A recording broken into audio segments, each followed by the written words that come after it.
जी, आजकल सर एक बहुत आज भी एक बड़ा इंटरेस्टिंग स्टैट सामने आया है दैट इंडिया में 30 से 50 साल की उम्र के 58% लोग हेयर लॉस से परेशान हैं। सो इसका जो सबसे कॉमन कॉज है आज की डेट में वो है जेनेटिक हेयर लॉस या हार्मोनल हेयर लॉस, जिसको हम लोग इंग्लिश में मेल पैटर्न हेयर लॉस या फीमेल पैटर्न हेयर लॉस कहते हैं।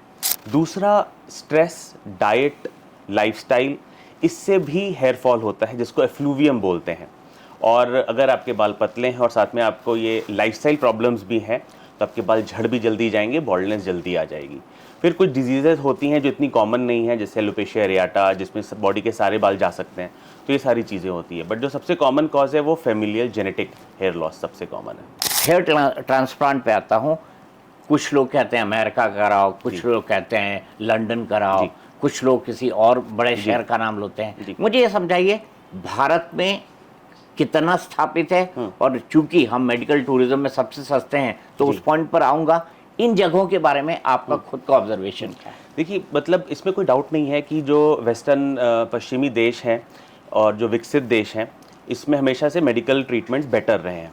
बट हेयर ट्रांसप्लांट पर्टिकुलरली एक बहुत ही यूनिक तरह की सर्जरी है ये। इसमें कोई बहुत ज़्यादा हाई फाई इक्विपमेंट की ज़रूरत नहीं होती है। इसमें अच्छे लोग होने चाहिए। इसमें इट इज़ अ, जिसको बोलते हैं कि पर्सनल हैवी ये ट्रीटमेंट है।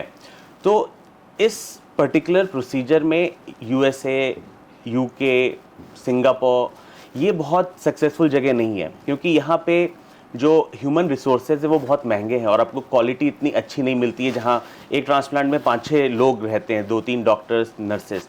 तो ये जो हिट है अच्छे स्किल का और सस्ते स्किल का, वो इंडिया में होता है। जो हेयर ट्रांसप्लांट में इंडिया और टर्की, ये दोनों हब्स, वर्ल्ड के हब्स हैं हेयर ट्रांसप्लांट में। तो मेरा ये मानना है कि पश्चिमी देशों से हम हेयर ट्रांसप्लांट के मामले में काफ़ी आगे हैं, क्वालिटी के मामले में, और कॉस्ट के मामले में तो हम बेटर हैं। मतलब आप अगर हम कंपैरिजन करें जी। यूके, यूएस और सिंगापुर से, जी। तो कितने % कॉस्ट कम है भारत के अंदर? हाफ से भी कम है सर। ये कॉस्ट हमारी काफ़ी कम हो जाती है, क्योंकि हमारा ह्यूमन रिसोर्सेज काफ़ी सस्ते हैं, हमारा रियल एस्टेट रिलेटिवली सस्ता है। तो हमारी ये हेयर ट्रांसप्लांट की कॉस्ट, जो अगर आप यूएसए की बात करें तो आराम से $3-4 पर ग्राफ्ट, हम लोग पर हेयर जैसे आप बोल सकते हैं, वो कॉस्ट होती है। इंडिया में $1 से $2 मैक्सिमम ये कॉस्ट है। तो हम काफ़ी हाफ पे हैं और क्वालिटी में कोई कॉम्प्रोमाइज़ नहीं है। मेरा ये मानना है कि क्वालिटी में भी हम ऊपर हैं उनसे। मैं मतलब सपोज मैं एक पेशेंट और मैं आपके पास आया हूँ कि सर मुझे हेयर ट्रांसप्लांट कराने हैं। जी, तो अपने पेशेंट्स को मैं ये बोलता हूँ कि सबसे पहले तो हमें आपकी डायग्नोसिस बनानी है कि आपका हेयर लॉस हो क्यों रहा है, क्योंकि हर तरह के हेयर लॉस में हेयर ट्रांसप्लांट नहीं होता। तो अगर हमें लगता है कि आपका मेल पैटर्न या फीमेल पैटर्न, आपका मेल पैटर्न हेयर लॉस है, फिर हम देखते हैं आपका स्टेज क्या है। ऑल्सो अगर आपकी एज बहुत कम है, 20 साल, 21 साल है, तो हम लोग अवॉइड करते हैं ट्रांसप्लांट। 25 साल की एज का जनरली वेट किया जाता है। मैं यहाँ पे आपको रोकूंगा। जी। अभी अभी मेरे ब्रदर इन लॉ, मैंने उनसे पूछा जी। कि आपको क्या लगता है कि हेयर ट्रांसप्लांट होना चाहिए या नहीं? बोले पता नहीं किसके बाल लगा दें। तो ये भी एक बहुत बड़ा कंसर्न लोगों के दिमाग में रहता है। हाँ, लोगों रहता है कि कहीं कहीं कोई किसी 2 पेशेंट अगर आपके क्लिनिक में चल रहे हैं तो एक दूसरे के बाल बदल ना जाए। कुछ तो ये बोलते जानवरों के लगा देंगे। नहीं, ऐसा बिल्कुल हो ही नहीं सकता, क्योंकि अगर लग भी जाएगा तो बॉडी रिजेक्ट कर देगी, इन्फेक्शन हो जाएगा। कई लोग पूछते भी हैं, जैसे पेरेंट्स आते हैं अपने पेशेंट के साथ, बोलते हैं हम अपना बाल, मदर खास तौर से बोलती हैं, हम अपना बाल दे देते हैं, क्योंकि ऐसा हो नहीं सकता। तो अगर इंटरेस्टिंग एक फैक्ट ये कि जुड़वा, वो भी आइडेंटिकल ट्विन हो तो शायद ये एक्सेप्टेंस हो जाए, बट इसके अलावा ये एक्सेप्टेंस नहीं होती है। तो डॉक्टर साहब, मैं तो अभी बिग बॉस में गया था जी। वहाँ तो ब्रेकफास्ट, लंच, डिनर सब वे प्रोटीन ही था। जी जी, ये गलत सिस्टम है। कई लोगों, हमें लगता था हमेशा से कि वे प्रोटीन बहुत सेफ़ है, क्योंकि डेयरी प्रोटीन है, दूध से बन रहा है, लेकिन ये इन्फ्लेमेशन कर रहा है बॉडी के अंदर। तो एक स्कूप से ज़्यादा न लें, वो भी तब लें अगर आप वर्कआउट कर रहे हैं। अगर आप वर्कआउट नहीं कर रहे हैं, सिर्फ प्रोटीन बढ़ाने के लिए आप वे प्रोटीन ले रहे हैं, तो ये सही नहीं है। आप स्लो प्रोटीन लें, वीगन प्रोटीन लें, सोया प्रोटीन ले सकते हैं, या एक केसीन नाम का प्रोटीन आता है, वो आप ले सकते हैं, जो धीरे धीरे बॉडी में एब्जॉर्ब होता है। वे प्रोटीन अगर आप अधिक मात्रा में लेंगे, रात को सोने से पहले लेंगे, तो आपकी यूरिन से निकल जाएगा, यूज़ नहीं होगा और शायद बॉडी में इन्फ्लेमेशन क्रिएट करेगा। अब यहाँ पर जो सबसे महत्वपूर्ण बात आती है, आप 1 साल तो गुजर गए, आपके बाल ग्रो कर गए, तो क्या आने वाले सालों में वो बाल ऑटोमेटिकली ग्रो होंगे? आप उनको हेयर कट करवा देंगे? किस तरह से ये पूरा होता है, किसी को समझाने के लिए अगर मैं आपसे? तो यही ब्यूटी है इस प्रोसीजर की कि ये आपके नेचुरल हेयर बन गए। जड़ें हमें तो हेयर ट्रांसप्लांट कई बार लोगों को लगता है कि बाल उखाड़ के चिपकाया जाता है, नहीं, हम बालों के स्किन के अंदर से जड़ें निकाल रहे हैं, जो एक लाइव टिश्यू है, जीवित टिश्यू है, उसको आपकी स्किन के अंदर डाल रहे हैं और ये जीवित टिश्यू लगातार बाल बनाता जा रहा है, तो आपको हेयर कट की ज़रूरत पड़ेगी। और इसके अलावा आजकल लोग क्रिएटिन नाम का एक सप्लीमेंट है, वो भी बहुत ज़्यादा यूज़ करते हैं और उसका भी बॉडी में इन्फ्लेमेशन होना, हेयर लॉस होना, ये उसकी वजह से काफ़ी कॉमन हो जाता है। एक और सप्लीमेंट जो आप समझिए कि बिल्कुल ग्लूकोज पाउडर की तरह यूज़ हो रहा है, वो है प्री वर्कआउट। और अगर प्री वर्कआउट के आप हाँ, ये मैंने कई लोगों को देखा, मैं खुद वर्कआउट करता हूँ, मतलब आजकल तो नहीं कर पा रहा हूँ बिल्कुल, तो लोग बोलते थे लो, बट मैंने आज तक कभी लिया नहीं। So pre workout is a complete no. आप ब्लैक कॉफ़ी ले लीजिए, कभी आपको एनर्जी कम लग रही है, बट प्री वर्कआउट के अगर आप इंग्रेडिएंट्स पढ़ें तो उसमें एक नाइट्रिक ऑक्साइड नाम का एक केमिकल होता है और उसमें बहुत सारे बोटानिकल प्लांट केमिकल होते हैं, जिसमें एक सूडोएफेड्रीन होता है और हाई अमाउंट ऑफ कैफीन होता है। ये आपके हार्ट के लिए बिल्कुल सेफ नहीं है। तो जो अच्छे ओलंपिक लेवल कोचेस हैं उनका यही कहते हैं कि आप प्री वर्कआउट मत लीजिए। अगर आपको लेना ही है उस दिन जिस दिन आप बिल्कुल लो फील कर रहे हैं, बिल्कुल सुस्त फील कर रहे हैं, महीने में एक बार, उस दिन आप ले लीजिए। बट आजकल के लड़के पानी में भी नहीं घोलते, ऐसे मुट्ठी में वो प्री वर्कआउट लेते हैं क्योंकि उससे बहुत एनर्जी आती है बॉडी में, एनर्जी ड्रिंक्स बहुत पीते हैं। इसके बहुत सारे हार्ट पे भी साइड इफेक्ट्स हैं अपार्ट फ्रॉम हेयर लॉस। मैं आपसे सबसे महत्वपूर्ण सवाल पूछने वाला हूँ। कुछ लोग ये कहते हैं कि इस तरह के प्रोसीजर आप कराते हैं, आर्टिफिशियल या मेडिकल, आर्टिफिशियल तो नहीं, मैं इसको मेडिकल कहूँगा, तो इससे क्या होता है, आपकी नॉर्मल लाइफ पे असर पड़ता है और कई लोग इसको सेक्स लाइफ से भी जी जी जी जी, ये अगेन एक बहुत बड़ा मिथ है, क्योंकि एक हेयर लॉस में एक मेडिसिन यूज़ की जाती है फिनास्टेराइड, जिसका एक साइड इफेक्ट होता है सेक्सुअल वीकनेस। तो लोगों को अब ये पढ़ते पढ़ते इंटरनेट पे पॉपुलर होते होते धारणा बन गई कि हेयर लॉस ट्रीटमेंट मतलब सेक्सुअल लाइफ में प्रॉब्लम। ऐसा नहीं है। हेयर लॉस ट्रीटमेंट में 100 चीज़ें हैं, उसमें से एक दवाई है जो सेक्सुअल लाइफ पर असर कर सकती है। हेयर ट्रांसप्लांट में हार्मोनल चेंजेस हैं ही नहीं, वो एक फिजिकल प्रोसेस है, उसमें बॉडी के अंदर ना कोई केमिकल चेंज हो रहा है ना हार्मोनल चेंज हो रहा है। तो हेयर ट्रांसप्लांट में और सेक्सुअल लाइफ में कोई रिलेशन नहीं है, उससे आपकी सेक्सुअल लाइफ में कोई असर नहीं पड़ता है। तो ये तो आपने सबसे बड़ी बात बताई आज। जी जी। तो डॉक्टर कृष्णा, मैं आपसे समझना चाहता हूँ कि हर आदमी अपने अलग अलग तरह के तेल बेच रहा है और आजकल तो ज़्यादा बेचे जा रहे हैं आयुर्वेद के नाम पर, कि भाई आयुर्वेद का ज़्यादा से ज़्यादा इस्तेमाल करो। हमारे यहाँ पॉपुलर भी हो रहा है आयुर्वेद। पिछले 20 सालों में तो बड़े तेज़ी से बढ़ा है, योग बढ़ा है जिस तरह से दुनिया में, उस तरह से आयुर्वेद भी बढ़ा है। तो मैं आपसे ये समझना चाहता हूँ कि ये जो अलग अलग तरह के प्रकार एडवर्टाइजमेंट्स में बताए जाते हैं, इसके ऊपर आप क्या कहेंगे और किस तरह की चीज़ों को मानना चाहिए, क्योंकि 2 रुपए से लेके 20,000 रुपए तक के तेल आपको मिल जाएंगे। सर, ये बहुत ही अच्छा सवाल है, क्योंकि ये आज की डेट में बहुत रिलेवेंस रखता है। दोनों ही मैं इसको बोलता हूँ बैंड वैगन, दोनों ही चीज़ें बैंड वैगन अभी चल रही हैं, रोलर कोस्टर चल रही हैं। हेयर लॉस जो बढ़ता जा रहा है और आयुर्वेद और ट्रीट्स का क्रेज़ बढ़ता जा रहा है। तो जितना चीज़ जो पॉपुलर हो रही है और जितनी चीज़ पॉपुलैरिटी से कोई भी चीज़ बढ़ती है, उसके साथ साथ फेक चीज़ें भी चलती हैं, ये लाजमी है। सो अभी जो इतना ज़्यादा एडवर्टाइजमेंट्स आ रहे हैं, इसमें से 90% मिसलीडिंग है। अभी आप आज तक के ही एक जर्नलिस्ट ने मुझे एक मैसेज किया था कि इसके बारे में आपका क्या टेक है, क्योंकि जो कंज्यूमर अफेयर्स का डिपार्टमेंट है इंडियन गवर्नमेंट का, वो काफ़ी एक्टिव है। उसने सुओ मोटो कॉग्निसेंस लिया है कि इतने ज़्यादा, क्योंकि हेयर लॉस सबको हो रहा है। अगर आप किसी को बोलें कि आप ये 500 रुपये का तेल यूज़ कर लें, आपके बाल उग जाएंगे, हर आदमी एक बार ट्राई तो करेगा ही, बिल्कुल। और अगर 1 करोड़ लोगों ने ट्राई कर लिया तो उसके कितने पैसे बन गए, बट लोगों के पैसे वेस्ट हो रहे हैं और लोगों के पैसे से ज़्यादा उनका टाइम और उनका एक कॉन्फिडेंस खराब हो रहा है।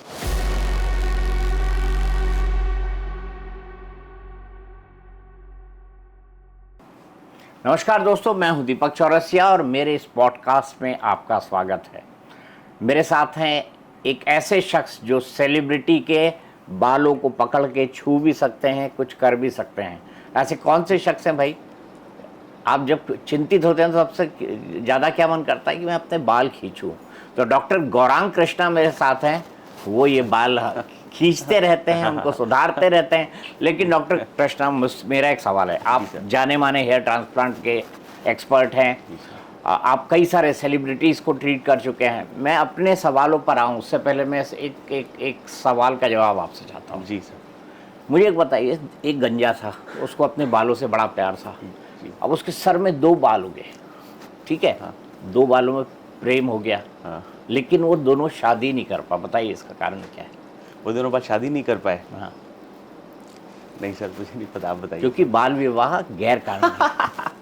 नए नए हो गया था ना सर, बाल विवाह गैर कानूनी है। जी, जी, और जी। वो बाल भी था तो ये बाल भी है ना। तो चलिए अब शुरुआत करते हैं बातचीत की। ये एक लाइटर नोट था आपको सिर्फ हंसाने के लिए, क्योंकि बड़ा सीरियस इशू है, जी, क्योंकि जी। जिसके बाल गिरने लगते हैं ना उसको समझ पड़ता है कि इसकी वक़्त क्या है। जी। और अगर जवानी में जाने लगे तो जवानी बड़ा आती है पर चली भी जाती जाती हुई हाँ, जल्दी से हाँ, दिखती है। बड़ी तो प्रॉब्लम मुझे है। बताइए ये प्रॉब्लम क्या है, होती क्या है, बेसिक्स क्या है इसकी? जी, आजकल सर एक बहुत आज भी एक बड़ा इंटरेस्टिंग स्टैट सामने आया है दैट इंडिया में 30 से 50 साल की उम्र के 58% लोग हेयर लॉस से परेशान हैं। तो ये बहुत ही चौंकाने वाला स्टैट्स है कि आधे से भी ज़्यादा लोग को ये प्रॉब्लम है। इसका जो सबसे कॉमन कॉज है आज की डेट में वो है जेनेटिक हेयर लॉस या हार्मोनल हेयर लॉस, जिसको हम लोग इंग्लिश में मेल पैटर्न हेयर लॉस या फीमेल पैटर्न हेयर लॉस कहते हैं। तो जो मर्दों का हार्मोन होता है, जो टॉप के हमारे हेयर हैं, जो सामने से दिखते हैं जो बाल, वो धीरे धीरे इस हार्मोन से सेंसिटिव हो जाते हैं। तो 20-25 साल की एज से वो हार्मोन बढ़ने लगता है बॉडी में, जिस वजह से बाल पतले होते हैं, वॉल्यूम जाता है और धीरे धीरे हेयरलाइन रिसीड होती है और बॉल्डनेस आती है। तो सबसे बड़ा कारण ये है। दूसरा, स्ट्रेस, डाइट, लाइफस्टाइल, इससे भी हेयर फॉल होता है, जिसको एफ्लूवियम बोलते हैं। और अगर आपके बाल पतले हैं और साथ में आपको ये लाइफस्टाइल प्रॉब्लम्स भी हैं, तो आपके बाल झड़ भी जल्दी जाएंगे, बॉल्डनेस जल्दी आ जाएगी। फिर कुछ डिजीजेज होती हैं जो इतनी कॉमन नहीं है, जैसे एलोपेशिया एरियाटा, जिसमें बॉडी के सारे बाल जा सकते हैं। तो ये सारी चीज़ें होती है, बट जो सबसे कॉमन कॉज है वो फेमिलियल जेनेटिक हेयर लॉस सबसे कॉमन है। एक आम इंसान अपनी बालों की देखरेख के लिए क्या करे, मैं इस पर तो आऊँगा, लेकिन उससे पहले ये भी जानना चाहूँगा कि आजकल क्या ये समस्या बहुत ज़्यादा बढ़ गई है कि आप बहुत कम उम्र में ही बाल चले जाते हैं। मुझसे एक बार सौरभ गांगुली ने कहा था, जी। आपने हाँ। तो वीरेंद्र सहवाग का हेयर जी। ट्रांसप्लांट किया जी, है। जी। अब मैं देखता हूँ आपके क्लिनिक पे शानदार, बहुत अच्छा जी। उसका फोटो भी लगा हुआ है। जी। तो सौरभ ने मुझे कहा था कि सौरभ का मैं इंटरव्यू कर रहा था जिस दिन वो रिटायर हुए थे, और उस दिन मैच भी चल रहा था कोई। जी। तो मैंने उनसे पूछा था हाँ, हाँ। कि दादा आपके भी बाल, बोले यार मुझसे पहले तो वीरू के झड़ गए, उसके तो पूरे ही साफ हो गए थे। तो बोले अपने बैटिंग का टेंशन ले लेके। तो ये तनाव भी एक बड़ा फैक्टर है। तनाव बहुत बड़ा फैक्टर है। इनफैक्ट जो भी स्टडीज़ हैं और जो मेरा पर्सनल एक्सपीरियंस है, तो जो बॉडी के बाहर के जितने भी फैक्टर्स हैं उसमें स्ट्रेस, तनाव सबसे बड़ा फैक्टर है। तभी पिछले 10 सालों में ये प्रॉब्लम यंग एज में होने लगी है। और अगर आज भी आप देखें तो गांव से ज़्यादा शहरों में ये प्रॉब्लम ज़्यादा कॉमन है। तो urban lifestyle, stressful lifestyle, lack of sleep, इससे हेयर फॉल जल्दी हो रहा है, इसमें कोई डाउट नहीं है। हेयर ट्रांसप्लांट पे आता हूँ। कुछ लोग कहते हैं अमेरिका कराओ, कुछ लोग कहते हैं लंदन कराओ, कुछ लोग किसी और बड़े शहर का नाम लेते हैं। मुझे ये समझाइए भारत में कितना स्थापित है, और चूंकि हम मेडिकल टूरिज्म में सबसे सस्ते हैं तो उस पॉइंट पर आऊँगा। इन जगहों के बारे में आपका खुद का ऑब्जर्वेशन क्या है? देखिए, मतलब इसमें कोई डाउट नहीं है कि जो वेस्टर्न पश्चिमी देश हैं और जो विकसित देश हैं, इसमें हमेशा से मेडिकल ट्रीटमेंट्स बेटर रहे हैं। बट हेयर ट्रांसप्लांट पर्टिकुलरली एक बहुत ही यूनिक तरह की सर्जरी है ये। इसमें कोई बहुत ज़्यादा हाई फाई इक्विपमेंट की ज़रूरत नहीं होती है। इसमें अच्छे लोग होने चाहिए। इसमें इट इज़ जिसको बोलते हैं कि पर्सनल हैवी ये ट्रीटमेंट है। तो इस पर्टिकुलर प्रोसीजर में यूएसए, यूके, सिंगापुर ये बहुत सक्सेसफुल जगह नहीं है, क्योंकि यहाँ पे जो ह्यूमन रिसोर्सेज है वो बहुत महंगे हैं और आपको क्वालिटी इतनी अच्छी नहीं मिलती है। जहाँ एक ट्रांसप्लांट में 5-6 लोग रहते हैं, 2-3 डॉक्टर्स, नर्सेज।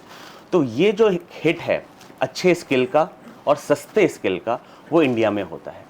प्लस जो हमारी पॉपुलेशन है उसमें हेयर लॉस बहुत कॉमन है, तो हमारे पास केसेस बहुत ज़्यादा हैं।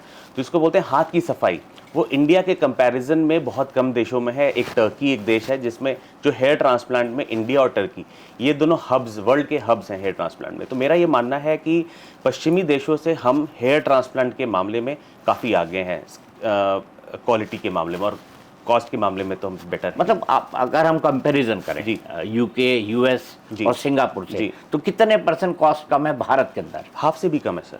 ये कॉस्ट हमारी काफ़ी कम हो जाती है, क्योंकि हमारा ह्यूमन रिसोर्सेज काफ़ी सस्ते हैं, हमारा रियल स्टेट रिलेटिवली सस्ता है। तो हमारी ये हेयर ट्रांसप्लांट की कॉस्ट, जो अगर आप यूएसए की बात करें तो आराम से $3-4 पर ग्राफ्ट, हम लोग पर हेयर जैसे आप बोल सकते हैं, वो कॉस्ट होती है। इंडिया में $1 से $2 मैक्सिमम ये कॉस्ट है।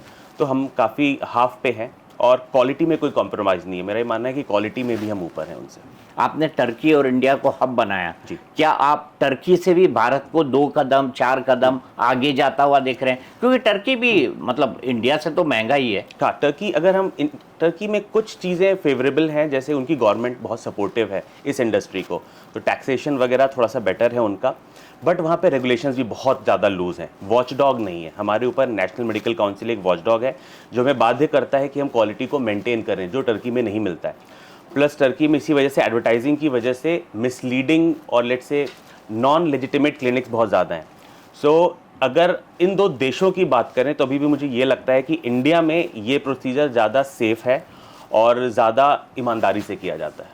अब मैं आपसे ये समझना चाहूँगा, लोगों को डर होता है जी। जैसे आप किसी भी ट्रीटमेंट, लोग तो मतलब पेट दर्द मलेरिया के लिए भी जाएंगे तो 4 सोचेंगे ये दवाई खाएं ना खाएं। जी बिल्कुल। हेयर ट्रांसप्लांट तो बड़ी बात है जी। हेयर आपका जो है सीधे आपके दिमाग से कनेक्ट होता है, आपकी पूरी मतलब, और दिमाग ही आपकी पूरी बॉडी को कंट्रोल करता है। जी। तो कितना सेफ है ये? सो हेयर ट्रांसप्लांट में अच्छी बात यह है कि सर इसमें सेफ्टी की प्रॉब्लम है ही नहीं, क्योंकि जो भी हमारा प्रोसीजर है वो सिर्फ स्किन डीप है। ब्रेन तक तो हम पहुंच भी नहीं रहे, क्योंकि आपका ब्रेन आपकी बॉडी के सबसे strong bone, hard bone, skull से कवर्ड है, तो ब्रेन तक पहुंचना नियर टू इम्पॉसिबल होता है। ऑल्सो जो इंस्ट्रूमेंट हम यूज़ करते हैं जैसे सफ़ायर ब्लेड्स या हाइपोडर्मिक नीडल्स, ये बहुत ही बारीक नीडल्स होती हैं, बहुत ही प्रिसाइज इक्विपमेंट होते हैं। हम लोग 3 से 4 मिलीमीटर से ज़्यादा डीप नहीं जाते हैं, और ऑफ कोर्स आंख बंद करके हमें नहीं करना है प्रोसीजर। अगर जैसे लोग बोलते हैं गाड़ी चलाना सेफ़ है, लेकिन आंख बंद करके चलाएंगे तो एक्सीडेंट होगा। तो वो हमारी ट्रेनिंग, हमारे एक्सपीरियंस वहाँ पे काम आता है कि पेशेंट को किसी भी तरह की परेशानी ना हो, किसी भी तरह का साइड इफ़ेक्ट। लोगों को डर लगता है कि कहीं मेमोरी लॉस ना हो जाए, ब्रेन में इन्फेक्शन ना हो जाए, सालों साल हेडेक, माइग्रेन की प्रॉब्लम ना डेवलप हो जाए, वैसा कुछ भी नहीं होता। तो सेफ्टी अनमैच्ड है। कुछ लोग तो ये भी कहते हैं कि इससे कैंसर हो जाता है। कई लोग, ये बहुत बड़ी मिथ है। अच्छा, आपने पूछा स्किन कैंसर के, लोगों लगता है कि नहीं स्किन कैंसर होता है, ऐसा आज तक ना थ्योरेटिकली पॉसिबल है, ना आज तक पिछले 30 सालों में देखा गया, एक भी केस रिपोर्टेड नहीं है। अच्छा, मुझे ये बताइए, इस तकनीक को जो हम बात करें तो इसका पहला स्टेप क्या होगा, दूसरा स्टेप क्या होगा, तीसरा स्टेप क्या होगा? तो मैं मतलब सपोज मैं एक पेशेंट और मैं आपके पास आया हूँ कि सर मुझे हेयर ट्रांसप्लांट कराने हैं। जी, तो अपने पेशेंट को यही बोलता हूँ कि सबसे पहले तो हमें आपकी डायग्नोसिस बनानी है कि आपका हेयर लॉस हो क्यों रहा है, क्योंकि हर तरह के हेयर लॉस में हेयर ट्रांसप्लांट नहीं होता। तो अगर हमें लगता है कि आपका मेल पैटर्न या फीमेल पैटर्न, आपका मेल पैटर्न हेयर लॉस है, फिर हम देखते हैं आपका स्टेज क्या है, क्या आपको हेयर ट्रांसप्लांट, क्योंकि आजकल हेयर ट्रांसप्लांट इतना पॉपुलर हो गया है, जैसे लोगों के बाल जरा से भी गिरते हैं उनको लगता है मैं हेयर ट्रांसप्लांट करा लूँ, ऐसा नहीं है। तो हमें स्टेज देखनी है। अगर आप ग्रेड 2 से ज़्यादा हैं तो आप हेयर ट्रांसप्लांट करवा सकते हैं। आपकी का माथा ज़्यादा चौड़ा हो गया है, हेयरलाइन पीछे चली गई है, कोई गंजेपन का पैच बन गया है, तभी हेयर ट्रांसप्लांट किया जाता है।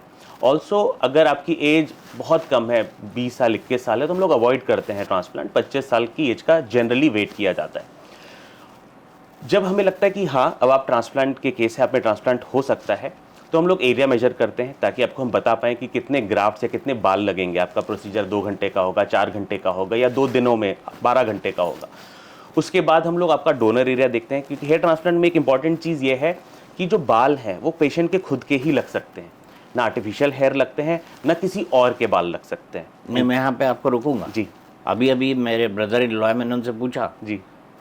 कि आपको क्या लगता है कि हेयर ट्रांसप्लांट होना चाहिए या नहीं? बोले पता नहीं किसके बाल लगा दें। तो ये भी एक बहुत बड़ा कंसर्न लोगों के दिमाग में रहता है। हाँ, लोगों को रहता है कि कहीं कहीं कोई किसी 2 पेशेंट अगर आपके क्लिनिक में चल रहे हैं तो एक दूसरे के बाल बदल ना जाए। कुछ तो ये बोलते जानवरों के लगा देंगे। नहीं, ऐसा बिल्कुल हो ही नहीं सकता, क्योंकि अगर लग भी जाएगा तो बॉडी रिजेक्ट कर देगी, इन्फेक्शन हो जाएगा।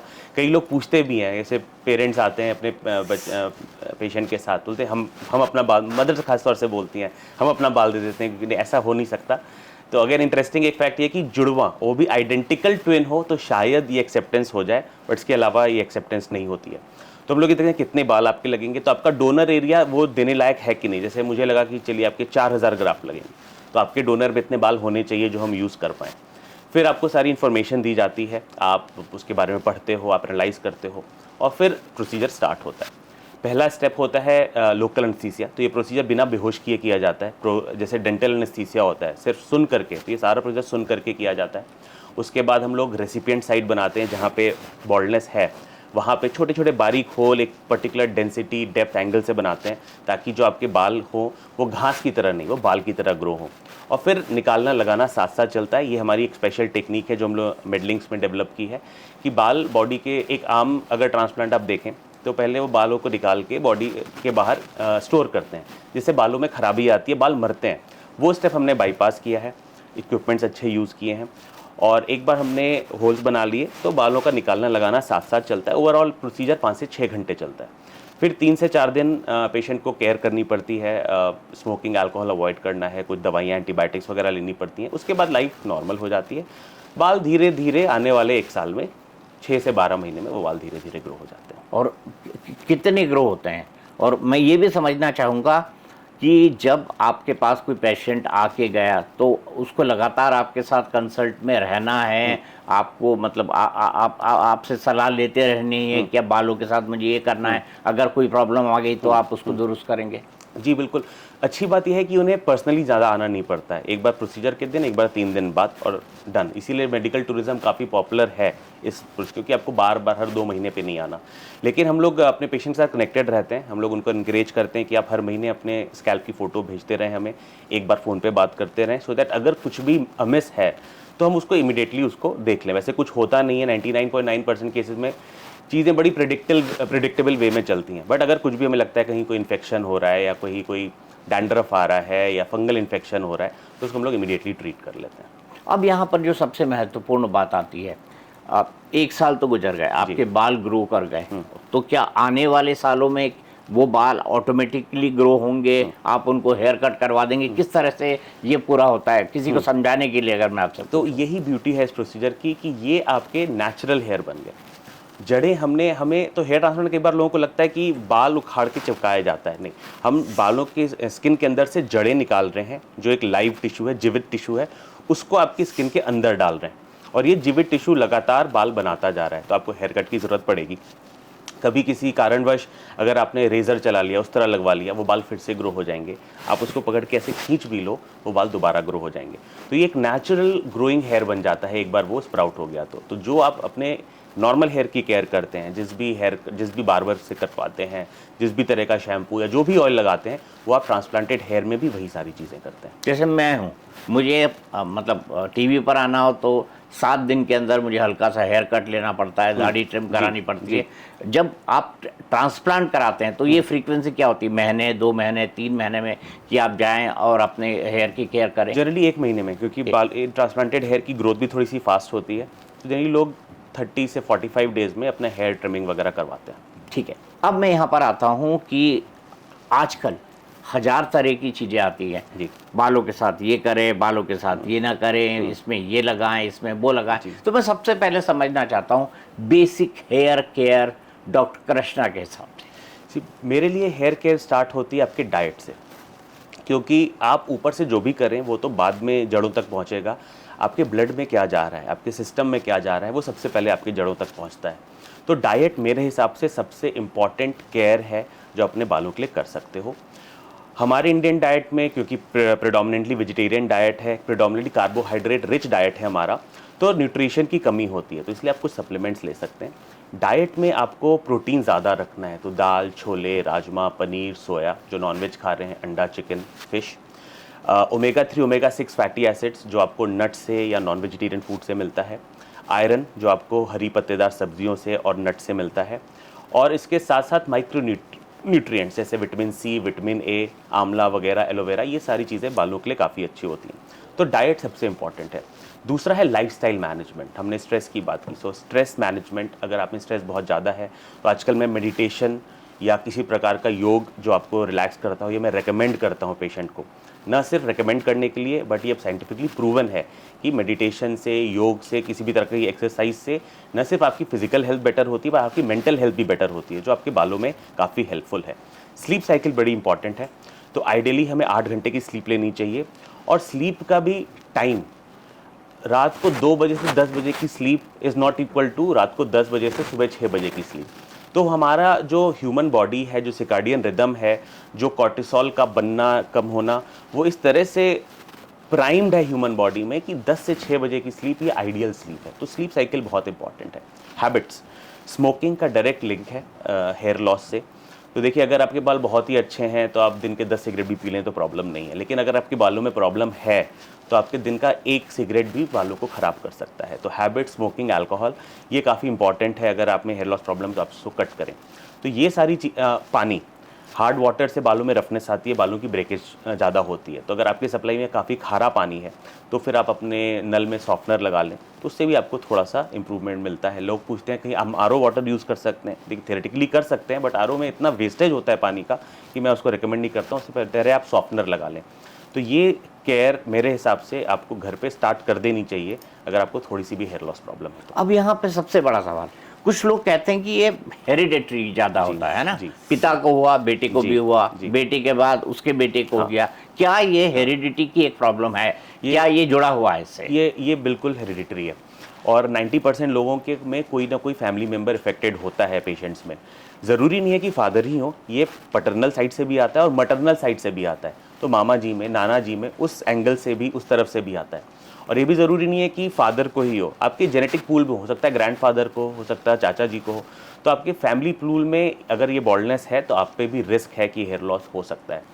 इस जीन का पेनिट्रेंस बोलते हैं उसको 25% माना गया है। मतलब अगर 4 भाई हैं जिनकी फैमिली में हेयर लॉस है तो उसमें से एक को होगा, अगर हम बिगर पिक्चर देखें।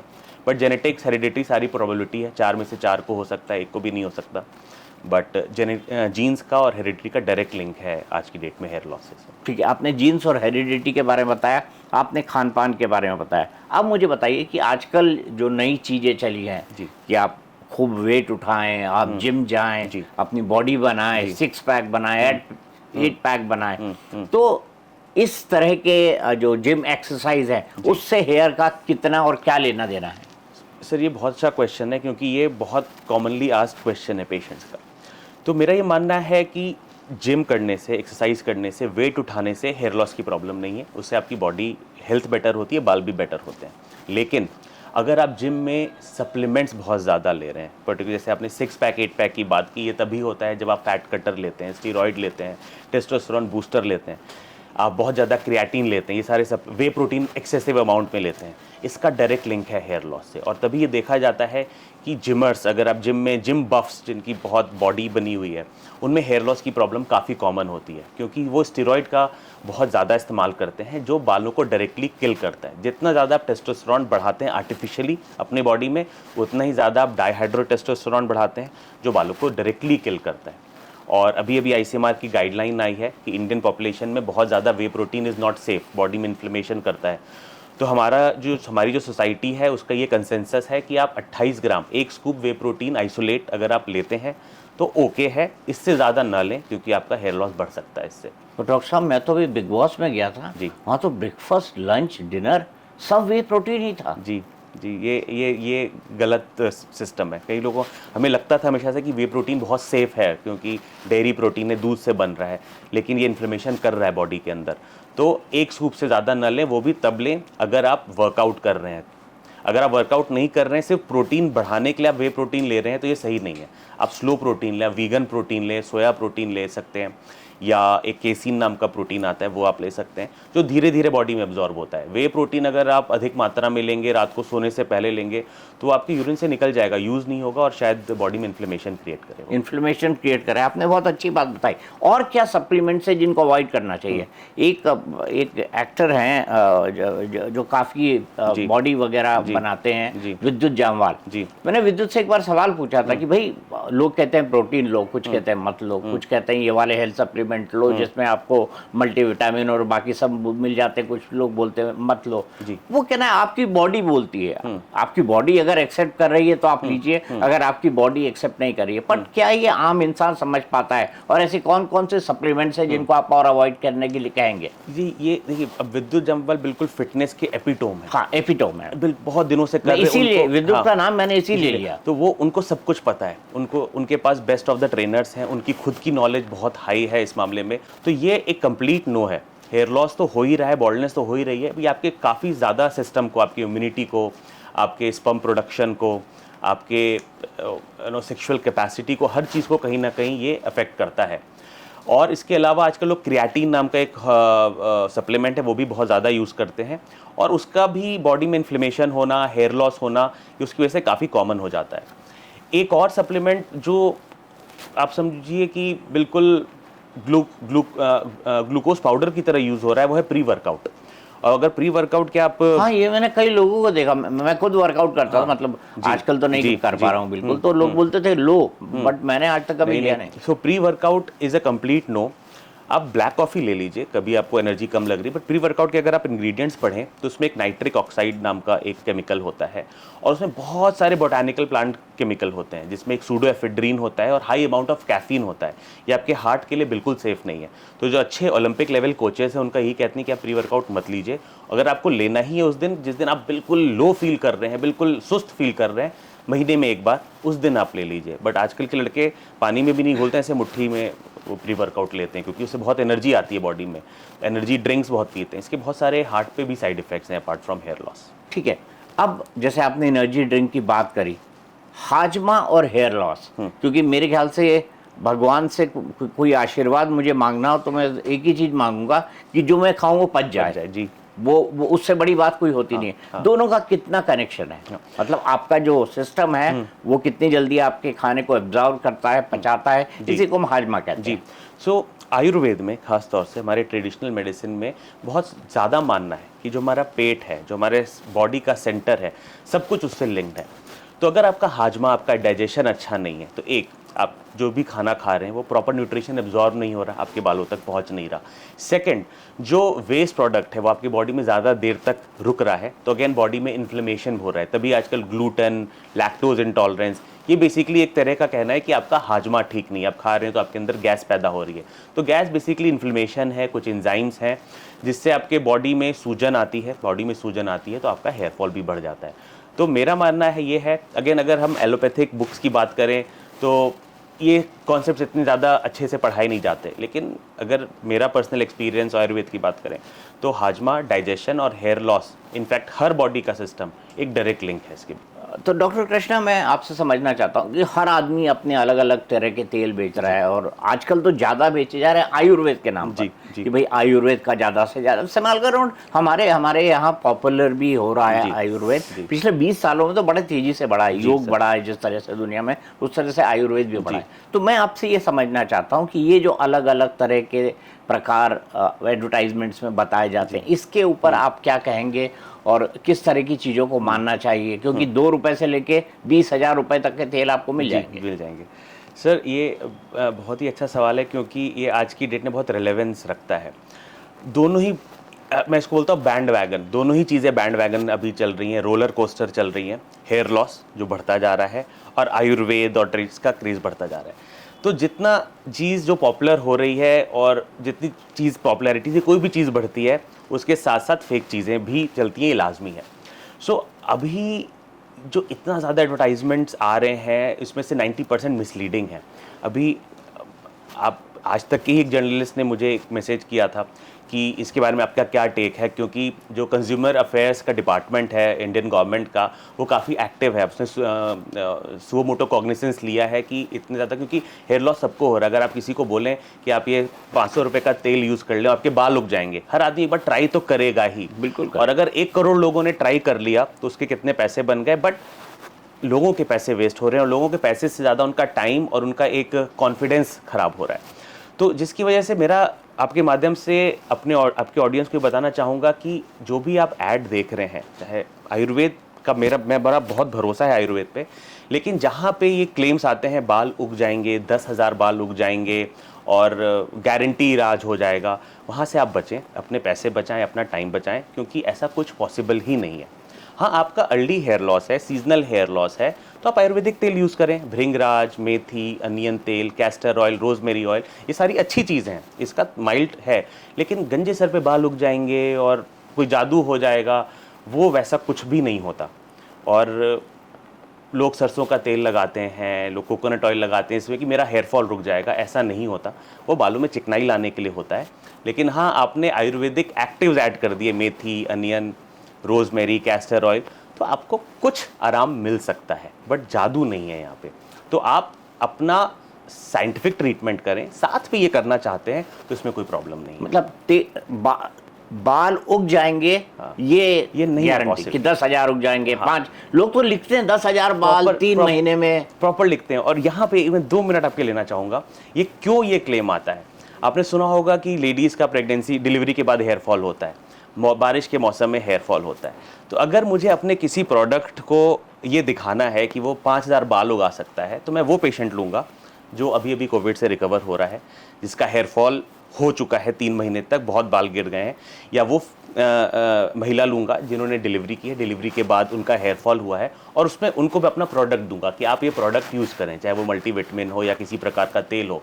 3 महीने के बाद जब मैं दोबारा उनका सर एग्जामिन करूँगा तो उनके बाल उग चुके होंगे कई सारे।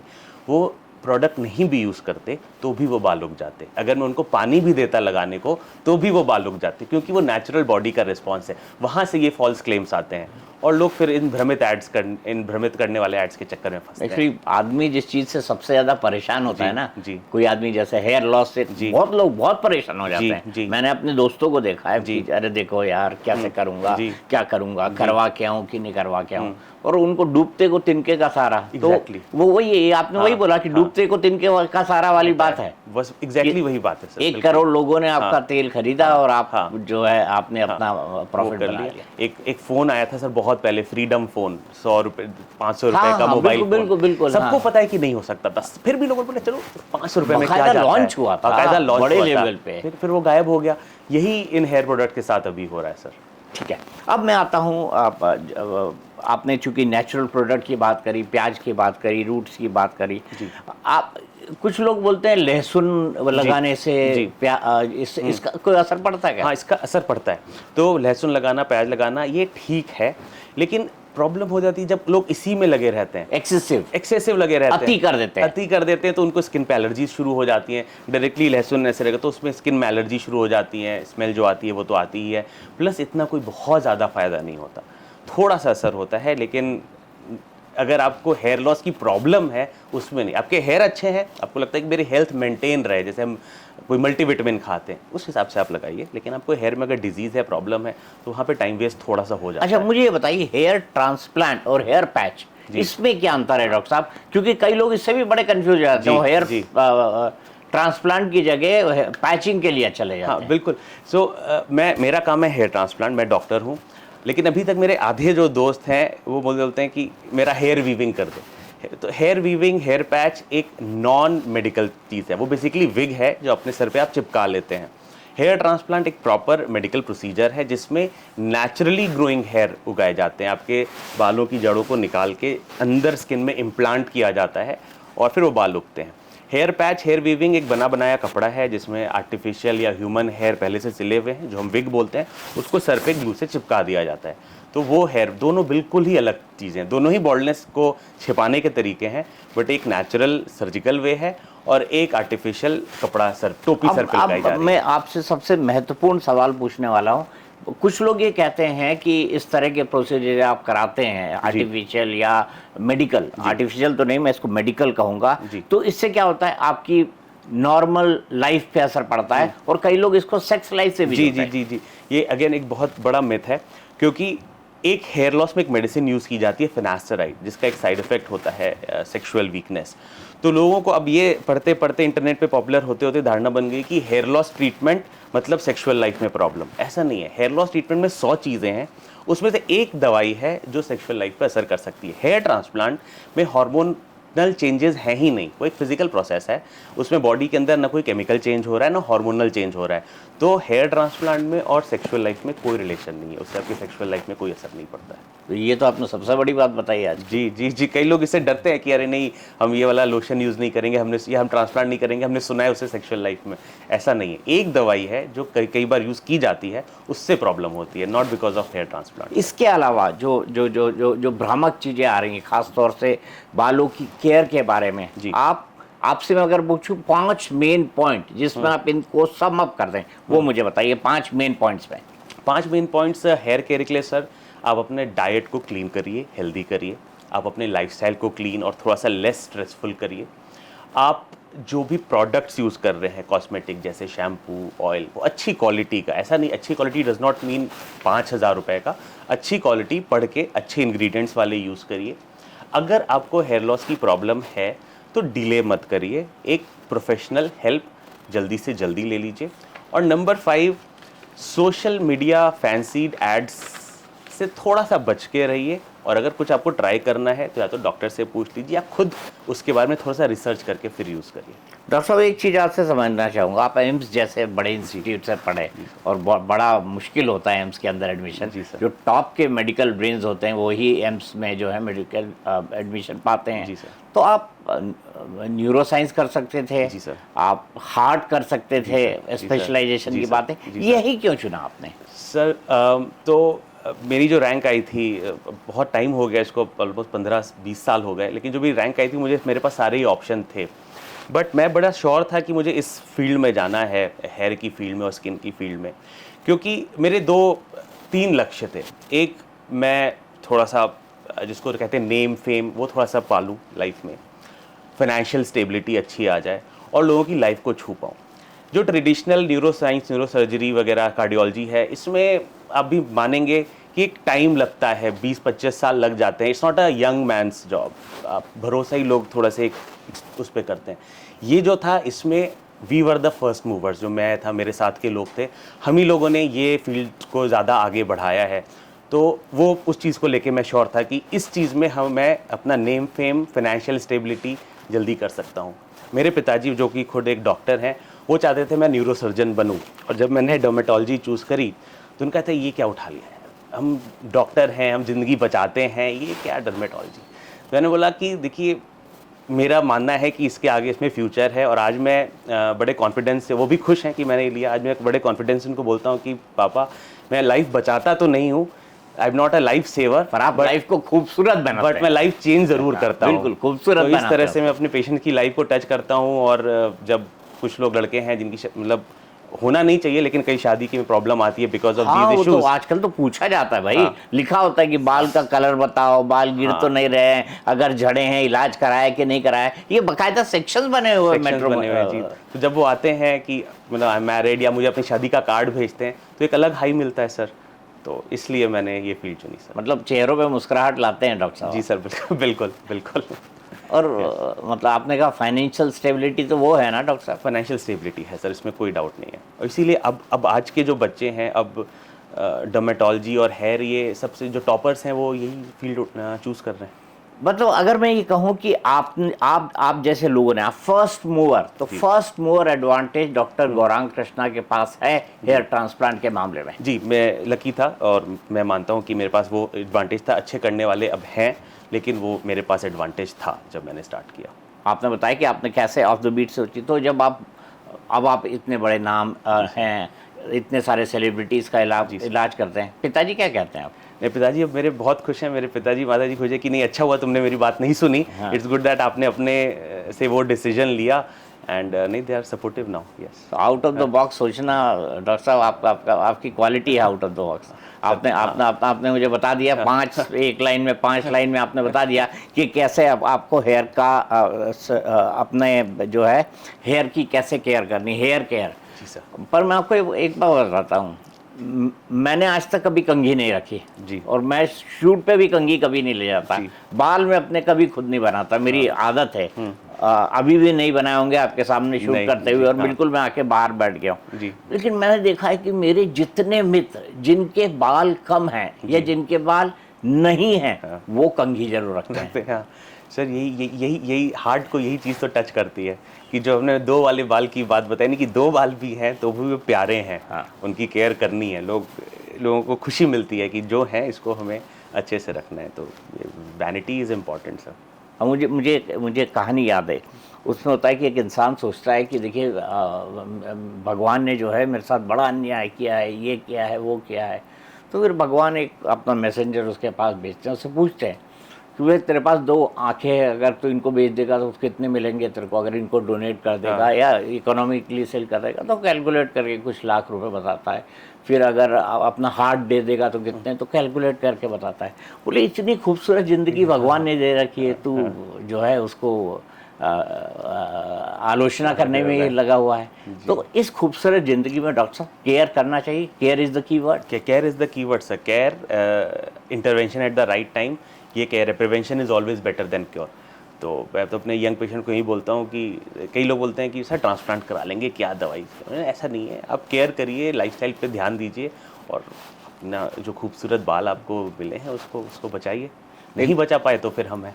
एक बड़ी फेमस सेइंग है कि आदमी जो है पहले तो भागता रहता है कमाने के लिए, जी। और जब कमा लेता है तो उसको खाने के काबिल नहीं रहता है, क्योंकि उसको इतनी बीमारियां हो गई होती हैं। इसलिए care is Care is absolutely, care is the basic word. Yes. अब मुझे बताइए, मेडिलिंक्स आने वाले समय में नए समय के हिसाब से और क्या नया करने वाला है, क्योंकि ये टेक्नोलॉजी तो आएगी भी, बदलेगी भी, जी, परिवर्तित जी, भी होगी। जी, जी। क्या और नया डॉक्टर गौरांग कृष्णा करने वाले आने वाले तो सर अब मेडलिंक्स जो है वो सिर्फ एक क्लिनिक नहीं है, वो सिर्फ एक हॉस्पिटल नहीं है, वो एक रिसर्च सेंटर भी है। हम लोग लगातार हेयर की फील्ड में नई नई चीज़ों पे अपना रिसर्च करते रहते हैं। कुछ चीज़ काम करती हैं, कुछ चीज़ नहीं काम करती हैं। और मेडलिंक में सिर्फ मैं नहीं हूँ, मेरे साथ 8-10 डॉक्टर्स और भी हैं जो लगातार इस चीज़ पे R&D करते रहते हैं, ख़ासतौर से स्टेम सेल्स। और आजकल रीजनरेटिव मेडिसिन पे बहुत ज़्यादा बात हो रही है और यही माना जा रहा है कि future of medicine regenerative medicine और स्टेम सेल्स हैं। तो हेयर की फील्ड में भी हम लोग रीजनरेटिव मेडिसिन जैसे PRP, growth factor concentrate, exosome, stem cells, इस पे काफ़ी काम कर रहे हैं। मेरे कुछ मित्र हैं, व्यवसायिक मित्र हैं जो जिन्होंने स्टेम कल्चर की लैब्स डाली हैं, उनके साथ मिलके मैं काफ़ी इस पे वर्क कर रहा हूँ कि किस तरह के स्टेम सेल से आपके हेयर पे बेटर किया जा सकता है। सर पे इंजेक्ट करके, वेन में इंजेक्ट करके, आपके स्टेम सेल से, किसी और के स्टेम सेल से, बेबी ब्लड के अम्बिलिकल कॉर्ड स्टेम सेल से। तो इन सारी चीज़ों पे हम लोग लगातार रिसर्च करते जा रहे हैं और चीज़ें बेटर हो रही हैं। अभी हम लोग अपने हेयर ट्रांसप्लांट के साथ इन चीज़ों को मिक्स कर रहे हैं हेयर ट्रांसप्लांट के इफेक्ट को बेटर करने के लिए। आने वाले टाइम में, अब वो 10 साल लगे, 20 साल लगे, हो सकता है कि हेयर ट्रांसप्लांट स्टेप ही बाईपास हो जाए और हम लोग स्टेम सेल के द्वारा ही हेयर को ट्रीट करते हैं। अभी इस पे रिसर्च चल रहा है, जापान में इस पे बहुत रिसर्च चल रहा है, USA पे इस पे रिसर्च चल रहा है और हम लोग भी एक सेंटर हैं जो इस पे काफ़ी काम कर रहे हैं। तो आपको इस पे कब तक ब्रेक थ्रू मिलने की उम्मीद है, जब हम स्टेम सेल से बालों का इलाज कर देंगे, गंजेपन का इलाज कर देंगे? सर मेरे हिसाब से, क्योंकि काफ़ी टाइम हो गया है, बट मेरे हिसाब से अभी भी 2 डिकेड 20 साल तो इस चीज़ में लगने वाले हैं जब बिल्कुल ही ये प्रोसेस बाईपास हो जाए।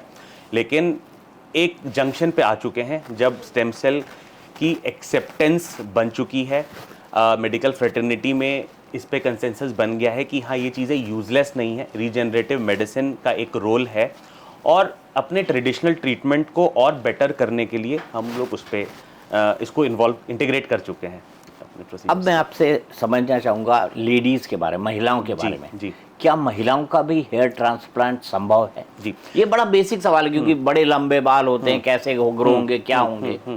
सर ये बहुत रेलेवेंट क्वेश्चन है, क्योंकि ट्रेडिशनली हम ये सोचते हैं कि गंजापन मतलब आदमी, यही माना जाता है, लेकिन ऐसा नहीं है। अब महिलाओं में भी hair loss, even partial baldness, ये बढ़ती जा रही है।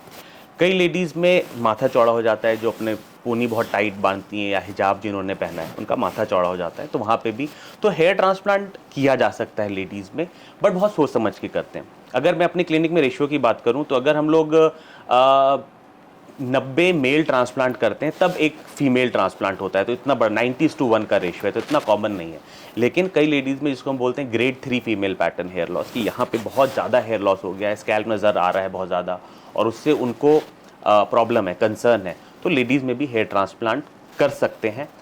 उसके तरीके थोड़े से फ़र्क होते हैं, क्योंकि नॉर्मल ट्रांसप्लांट में हम लोग शेव करते हैं, लेडीज़ में शेव नहीं कर सकते हैं, तो थोड़ा सा कॉम्प्लिकेट हो जाता है प्रोसीजर, लेकिन पॉसिबल है। और कई लोगों को अपनी हेयरलाइन बनवानी होती है, माथा चौड़ा है या पोनी बांधते बांधते ट्रैक्शन एलोपेशिया हो गया है, तो उनमें भी ये हेयर ट्रांसप्लांट होता है। बट ज़्यादातर लेडीज़ में हम लोग दवाइयों पे, रीजनरेटिव मेडिसिन पे फोकस करते हैं और प्रिवेंशन पे ज़्यादा फोकस करते हैं। हेयर ट्रांसप्लांट बिल्कुल लास्ट रिजॉर्ट होता है, बट किया जा सकता है।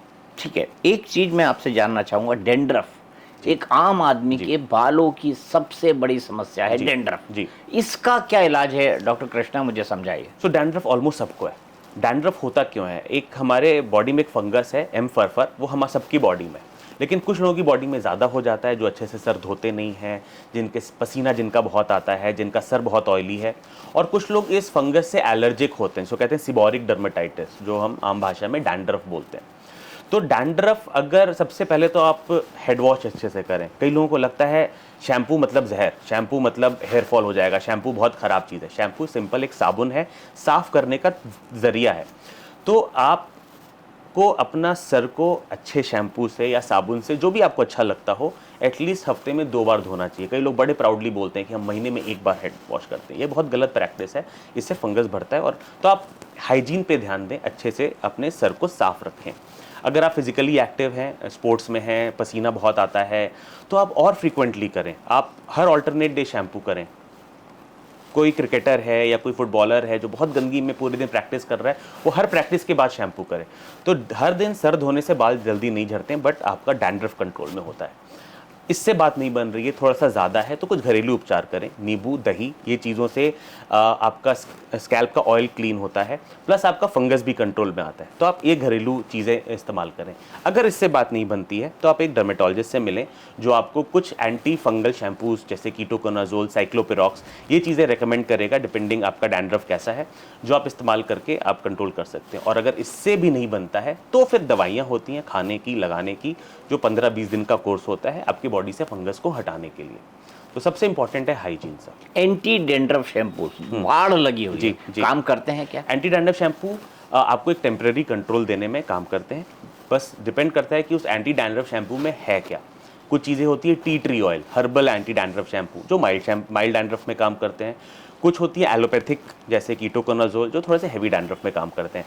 लोगों को लगता है एक बार ये करके मेरा ज़िंदगी भर के लिए डैंड्रफ ख़त्म कर दिया। तो मैं बोलता हूँ कि अगर आप कोई फीवर का पेशेंट आता है फिजिशियन के पास, वो बोलेगा आप मुझे ऐसी दवाई दो कि ज़िंदगी में कभी फीवर ही ना आए। ऐसा नहीं हो सकता। कीड़ा है, हवा में है, वायरस, वो आपको मिलेगा फिर होगा, आप उसको दो। तो वैसे ही फंगस में भी, डैंड्रफ में भी यही होता है। जब हो आप एंटी डैंड्रफ शैम्पू यूज़ कर लें, लगातार मत मेडिकेटेड करें, क्योंकि बालों में रफनेस आ जाती है, बट ज़रूरत पड़ने पर वो यूज़ कर सकते हैं। अच्छा, जो यंग लड़कियां हैं, मैं खास तौर से उनकी बात करूंगा, और यंग लड़के हैं, आजकल तो बालों को लेके कॉन्शियसनेस लड़कियों में बहुत है, लड़कों में भी बहुत है, और नॉर्मल है, बिल्कुल नॉर्मल है, अभी तक कोई प्रॉब्लम नहीं आई है। उनको आप क्या 5 स्टेप सलाह देंगे, लड़कियों के अलग, लड़कों के लिए अलग? तो ये अगेन बहुत अच्छा क्वेश्चन है सर, क्योंकि सिर्फ बीमारी की वजह से हेयर लॉस नहीं होता, आपके हैबिट की वजह से भी हेयर लॉस होता है। तो आजकल लोग बहुत ज़्यादा कलरिंग, बहुत ज़्यादा स्ट्रेटनिंग, बहुत ज़्यादा जेल, वैक्स, ये सारा लगाना पसंद करते हैं। मेरा इससे कोई आपत्ति नहीं है, लेकिन ओवर यूज़ करने से मुझे आपत्ति है। ख़ास तौर से आजकल यंग लड़कियों में चलन है हेयर को गोल्डन बनाने का। तो गोल्डन बनाने के लिए पहले हेयर को ब्लीच किया जाता है, फिर कलर चढ़ाया जाता है। और अब वो भी मानते हैं, सैलून वाले भी मानते हैं कि इससे बालों में खराबी आती है, रफनेस आती है, ड्राइनेस होती है, बाल टूटते हैं। तो अगर आप बहुत कभी शौक है तो आप करा लें, लेकिन लगातार वो ब्लॉन्डनिंग ना करें। हेयर को गोल्डन बनाने से आपके बालों की क्वालिटी बहुत ख़राब होती है। रीबॉन्डिंग का बहुत चलन है, तो एक ही पार्लर प्रोसीजर है जो मैं हर पेशेंट बोलता हूँ इसको बिल्कुल मत कराओ, वो है रीबॉन्डिंग।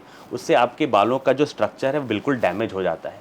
कभी कभी स्ट्रेटनिंग वगैरह हीटिंग से करा लें आप, लेकिन रीबॉन्डिंग बिल्कुल ना करें। और जेल वैक्स जो लड़के खासतौर से यूज़ करते हैं, उसमें ये बोलूँगा कि आप ऊपर ऊपर से लगाएं जेल वैक्स। कई लोग ओवर यूज़ करते हैं, बिल्कुल स्किन में रगड़ देते हैं, वो वहाँ से अंदर स्किन में जा सकता है, आपकी जड़ों तक को डैमेज कर सकता है, आपकी स्किन में एलर्जीज क्रिएट कर सकता है। और अगर आप किसी पार्टी फंक्शन से पहले जेल या वैक्स लगाना चाहते हैं तो घर आके उसको धो लें, 2-3 घंटे के लिए इस्तेमाल करें, फिर धो लें। लोग नहाते नहीं है फिर दोबारा सुबह लगा लेते हैं, उससे वो स्किन में भी जा रहा है और बालों को भी डैमेज कर रहा है। तो जो भी आप प्रोडक्ट यूज़ कर रहे हैं या सैलून प्रोसीजर यूज़ कर रहे हैं, उसको एक लिमिट में करें, कभी कभी करें, बॉडी उसको रिप्लेनिश कर लेगी।